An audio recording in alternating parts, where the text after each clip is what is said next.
Hello and welcome back to Pride of Anglia, where not for the first time in our career we have a team widely tipped for relegation, well in at least playoff contention and into a cup semi-final. Hopefully that attracts the job offers when the time comes to move on, eh? Not that we have much choice or control as to where that might be, but anyway, today we finish our 5th season. Hopefully it all shakes out well and not absolutely terribly like back in season 1.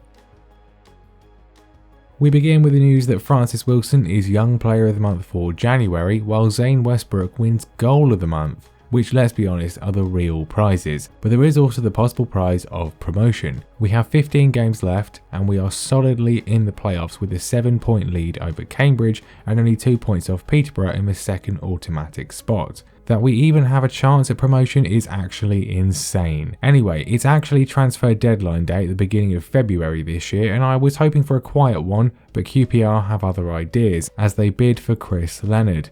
I know I slag him off, but I really can't be bothered to replace him now, and he is actually quite good. This was literally just minutes before the window shut in any case, so I continued once and the time just ran out, so that solved that problem. The first game of the day is Shrewsbury, and it's an extremely frustrating event. 2 disallowed goals, and then they score from a set piece, and Jolly does score an equaliser, but we then have multiple chances to win it and don't. 1-1, not a great start. We look to bounce back and get revenge for an early defeat against Forest Green, and an excellent performance sees us do just that, with a rare goal from Vernon and a less rare one from Garner sealing a 2-0 win. We're then straight into a local derby with Colchester, and we take an early lead as Titov's pinpoint cross finds Dizelle to head home an opener. Colchester grab a largely undeserved equaliser thanks to some slack defending, but shortly after we win a penalty which Garner converts, and a largely uneventful second half means that that's your lot. 3 more points and inexplicably we move up to second and the automatic promotion spots. Fleetwood are next and we continue our excellent record against them with an extremely hard fought victory. Garner scores the only goals, they have 2 ruled out, and we play much of the second half with 10 men as Kambani is, in my view, wrongly sent off. But it's 3 wins in a row, and as Oxford lose we somehow go top of the league.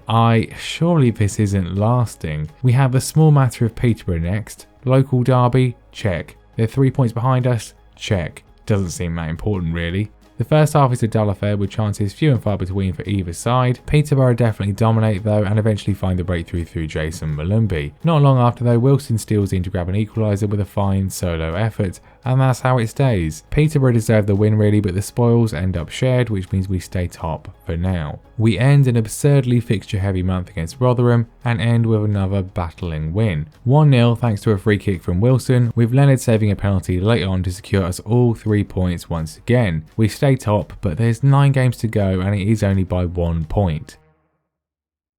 After a great last month, let's continue it against Crewe, shall we? I'm hoping for an easy win and nope, 2-0 defeat. Absolutely awful. The horrendously planned fixture list is certainly starting to bite. Luckily Oxford lost as well, so we do stay top, but Peterborough now have 2 games in hand, so it's not lasting. It would be good to get a win against Wickham, not least because we have the cup semi-final a few days later. A whipped ball in from John is flicked on by Garner for Maguire Drew to tap in to give us an early lead. Good job he stayed onside, and then literally nothing happens apart from Titov getting injured, so we do win again.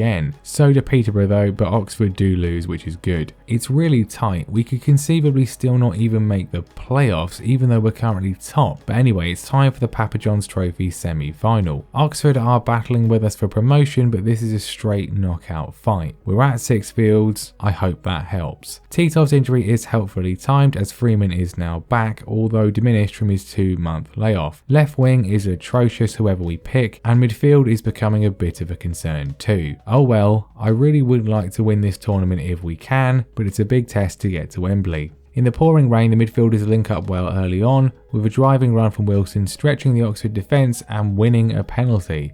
Garner steps up and scores it. 1-0. Oxford respond though, striking down the right, a simple cross in to Carson to tap home. Appalling defending, a disgrace from Leonard who wasn't even looking. In the second half there's only one highlight. John's cross finds Garner whose header goes agonisingly over, and so we go straight to penalties. Garner scores our first effort, Marriott scores for them. The first 3 are scored for both sides before Wilson's effort can only hit the post. Leonard can't save their next one, so it falls to John, who delivers the most pathetic penalty I have ever seen.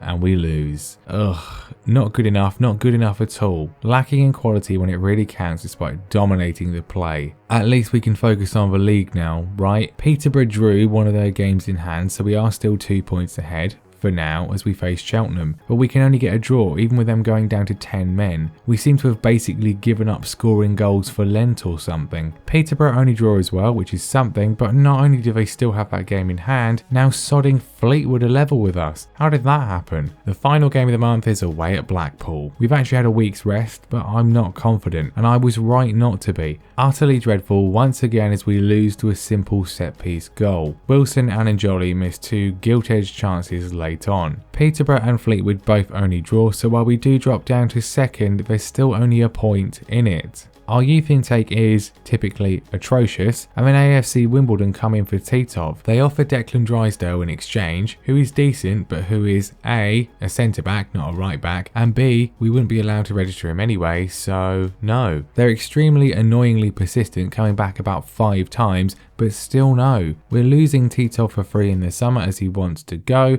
but it's a question of replacing him for the rest of the season. Peterborough win their remaining game in hand to go top and send us back into the playoff, but the board still adore us apparently and come in again to try to get me to sign a new contract. As said before, I don't want to commit yet. I'm hoping that if Norwich don't get promoted, Lee Bowyer will be sacked, so I would like to be available if that happens. It probably won't happen, but I'll save the extension until June in case. 5 games left to go. To be honest, being promoted to the Championship with this squad might end up as a disaster, so maybe it's for the best if we don't. Still, we really could do with a win against Dean Smith's Leyton Orient. Basically nothing happens until they score from a corner in the 89th minute, and frankly, it's all they deserve. 1 shot on target, at home. Appalling. I give the players both barrels. No danger of promotion with performances like that. I know we were predicted to be battling at the other end of the table, but as we do find ourselves in a promotion hunt, this is inexcusable. We dropped to 4th, still somehow only 2 off top, but also only 4 away from missing out on the playoffs altogether. The players are exhausted, which is inevitable given the number of games we've played and the high intensity style, which is on me. It also doesn't help but a lot of the guys want to leave due to what they incorrectly perceive as inadequate playing time, but a brief team meeting chirps things up a bit. Oh, and then Oxford go and lose the Papa John's final to Manchester United under-23s in laughable fashion. And look who we've got to play next. A revenge win would be nice, or else they'll go above us and we'll be set to choke out of the playoffs. We win a corner, McKellar heads us in front, we have some golden chances to extend the lead but don't, and in the final seconds Oxford have a corner themselves, which thankfully Leonard saves. We win, we move back up to 3rd place, 1 point from the automatics, 3 games left. Sheffield United, also in playoff contention, are up first. We go behind as Jarman profits from some very poor defending, but Maguire Drew's excellent solo effort draws us level. He comes close to winning it, but no dice. 1-1, not ideal, but not awful. It's still almost ridiculously tight up here. 2 games to go. Burton Albion. They could still just about make the playoffs, but probably not. They have by far the best chance of the first half, striking the crossbar as we ride our luck. In the second, we have some glorious opportunities which Garner spurns, as does Maguire Drew. But then in the dying minutes, Maguire Drew's corner is nodded in by Njoli to finally break the deadlock and give us all 3 points. We stay 3rd on 81 points and take the automatic promotion fight to the final day. We now have a playoff spot at least now secured. Peterborough win their game, so that means there's only 1 automatic spot to play for and we can no longer win the title. But somehow it's us versus Fleetwood for glory 2 years in a row. Not now, Ryan, we're busy.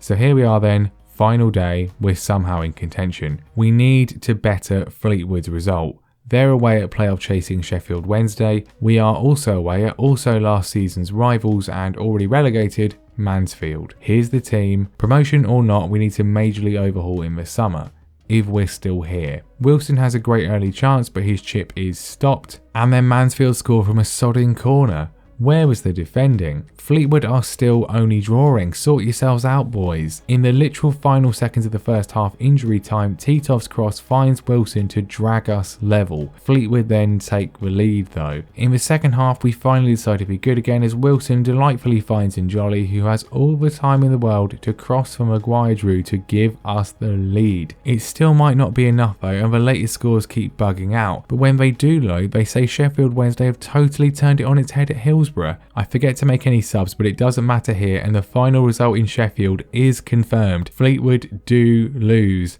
We're promoted to the bloody championship. I have no idea how this has happened. We're going to be absolutely massacred next year, but we've done it. We've actually done it. The fans are in disbelief, so are the board, and so am I. And even more so, the board giving us 2.4 million to spend next year with 27 grand to spare in the wage budget. I mean, it's the bare minimum if we want to survive, but still. But what an unexpected season. Playoffs looked on for a while, but to actually get automatic promotion, we've made it to the championship the hard way rather than just taking the Luton job all those years ago. Still don't quite know how we've done it. Some of our performances in the run-in were appalling. In stark contrast to last year's incredible run-in, this was more of a stumble over the line, helped by everyone else being even worse. Our team of the year kind of tells the story. Left wing was absolutely awful, whoever played there. No one really outstanding bar Feeney, and his performances suffered by the year's end. He has played over 50 games though. Wilson was good, but Garner's goals dried up towards the end. Are any of these guys championship quality? Feeney wins both main awards, Garner gets top scorer with 24 this year, Wilson bags most assists.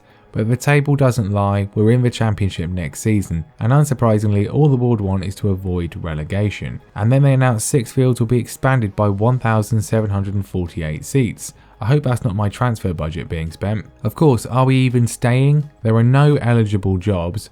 Bowyer and Neil are both considered very secure at Norwich and Ipswich, in spite of Norwich not being automatically promoted, which is of course the frustrating aspect of the challenge, as we are linked with the Crystal Palace and Newcastle jobs that we can't take. Do either of you want Lee Bowyer? He's really good, pick him. Northampton offer the new deal again with a bumper championship pay rise, but it really depends on the championship playoff final. We win the League One Manager of the Year, thanks very much.